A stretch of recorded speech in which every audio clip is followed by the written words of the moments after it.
Salut à tous. Salut tout le monde, salut Rudy. C'est fini, Nico. Ça y est, c'est fini. Enfin, 4 jours, c'est la dernière vidéo qu'on vous propose là. On va vous parler là de food tech. On remballe les stands, hein, c'est comme ça.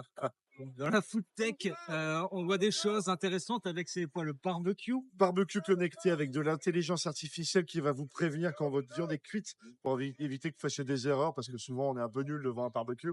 Donc voilà, le barbecue va tout faire tout seul. On a vu des robots et le robot, celui qui a une expression faciale la plus aboutie, c'est un truc de fou. On arrive même presque à être gêné quand elle nous regarde dans les yeux. Ouais, on l'avait vu l'année dernière dans Sphère au rez-de-chaussée. Il y en avait beaucoup, 4 robots comme ça. Là, il était au salon, encore plus évolué. C'est vraiment impressionnant de voir l'interaction qu'il a avec des humains. Maybe one day robots like me will be able to walk and explore freely. Le grand retour de la blockchain sur le CES cette année avec beaucoup de cybersécurité. Le Web 3. Le Web 3, c'est une grosse thématique. Beaucoup de startups françaises présentes sur le sujet. On a pu discuter avec beaucoup d'entre elles.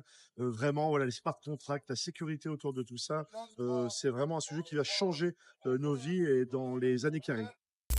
Il y avait aussi du gaming, jeux vidéo. On est allé chez Razer. Moi, ce qui m'a impressionné chez eux, c'est les fauteuils et le confort qu'ils apportent, notamment grâce à de la climatisation intégrée dans les fauteuils. Ouais, leur nouveau produit, c'est vraiment du confort, du confort, du confort pour le gamer. On est bien, en fait. On joue bien. C'est cool. Toujours dans ce côté immersion dans le jeu, on a des caissons disponibles pour pouvoir vraiment avoir une mini salle de cinéma intégrée avec les sièges qui bougent, le son qui résonne. Et on est vraiment dans le jeu vidéo. Les jeux vidéo, c'est pour tout le monde. C'est le souci de l'accessibilité. Là, il y a un clavier, hein, c'est impressionnant. On peut faire sortir le pad numérique d'un petit coup de pouce. Vous voyez sur les images, c'est bluffant. Ouais, pour les personnes en situation de handicap surtout, ça permet vraiment d'améliorer l'ergonomie. Et la dernière thématique dont on voulait vous parler, c'est les voitures. On aime bien les petites voitures, nous, hein. On est ici à l'extérieur et on a fini par ça. Il y a le stand de BMW. Voilà, qui sort vraiment, alors non pas une nouveauté technologique, ni une nouveauté de moteur électrique, mais bien de l'infotainment. En fait, il révolutionne l'expérience de conduite à l'intérieur de la voiture avec un tableau de bord complet digital, un pare-brise avec des informations qui s'affichent dessus. Des nouvelles technologies d'hologramme, en fait. Exactement. On a vu sur le parking pas très loin aussi une voiture solaire avec une autonomie de 30 miles par jour, 45 km, totalement autonome. Et ça commence vraiment à devenir intéressant parce que ne pas devoir aller recharger sa voiture tous les jours, c'est quand même mieux.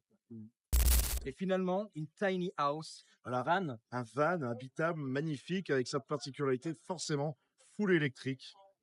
Une optimisation de l'aérodynamisme parce qu'il peut s'abaisser complètement pour prendre la route. Voilà, vous le voyez là pendant qu'on parle, le van se transforme complètement en maison à partir du moment où on est arrêté et s'allonge pour la conduite, pour faciliter la conduite au quotidien. Très beau produit, ça faisait plaisir de voir aussi les gens qui ont fait ce produit, extrêmement ravis de le présenter pour la première fois. Oui, c'était une grande première aujourd'hui.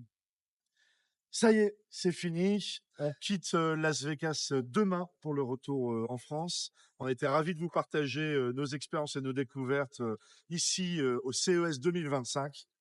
Merci Audi. Merci Nico, on va se reposer. Et on se retrouve lors des conférences de restitution en France. Allez, salut!